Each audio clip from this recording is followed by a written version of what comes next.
Friends, இப்போ நம்ம எங்கே வந்திருக்கிறோன்னு பார்த்தீங்கன்னா ஏரிக்கு வந்துக்கிறோம் மீன் பிடிக்கிறதுக்கு. ஏரிக்கு மீன் பிடிச்சிட்டு அப்படியே வந்து வெயிலுக்கு வந்து குளுன்னு குளிச்சுட்டு போகலான்னு வந்தேன் ஃப்ரெண்ட்ஸ். இடையில பசி எடுத்துக்குச்சு. சரின்னு சொல்லிவிட்டு பீஸா வாங்கின்னு வந்துக்கிறேன். பீஸா வாங்கின்னு வந்து சாப்பிட்டுட்டு தான் குளிக்க போகிறோம். சரிங்களா? பாருங்கள், 2 பீஸா வாங்கின்னு வந்துக்கிறோம். நிறைய பேர் கூட்டம் அதிகமாக இருக்கிறதுனால வந்து பத்தாது. எனக்கு மட்டும் கிடையாது, நிறைய பேர் இங்கே இருக்கிறாங்க. அதனால் எல்லாருக்கும் அப்படியே பார்த்தீங்கன்னா மீன் எத்தனை மீன் பிடிச்சிக்கிறோம் காட்டு. போய் மீன் காட்டு, மீன் காட்டு, எப்படி தூண்டி போடுறது காட்டு. நான் பீஸாவை சாப்பிட்றேன். திருக்கிறேன் காட்டுறேன்.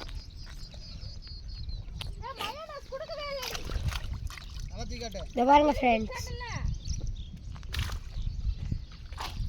மாமா எப்படி தூக்கி போடுறதுன்னு காட்டுறாங்க. வா மாமா எப்படி தூக்கி போடுறதுன்னு காட்டுறாங்க.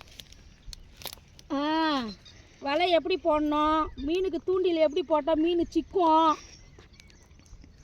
பாம்பு கூட சிக்கும். பாருங்க ஃப்ரெண்ட்ஸ், போடுறாங்க பார்த்தீங்கன்னா பீஸா போட்டாங்க ஃப்ரெண்ட்ஸ். எவ்வளோ தூரம் போகுது பாருங்க ஃப்ரெண்ட்ஸ்.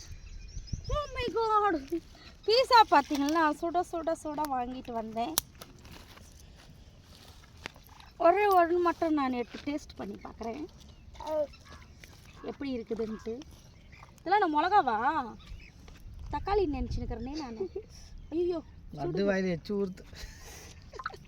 கொட்டினா கூட இங்கே தான் சாப்பிடக்கூடாது. இதெல்லாம் அத்தை மாதிரி குண்டாயிடுவடா. இதெல்லாம் ஹைஜீனிக். இதெல்லாம் உனக்கு வேணாம் லட்டு, பிடிக்காத லட்டு, நீ சாப்பிட மாட்டே. இதெல்லாம் ஹெல்த்தி இல்லை. ஹெல்த்தி இல்லைடா, அத்தை தண்ணியில் போட்டுருவோம்டா. அங்கே பேர் மாட்டிச்சாப்பா.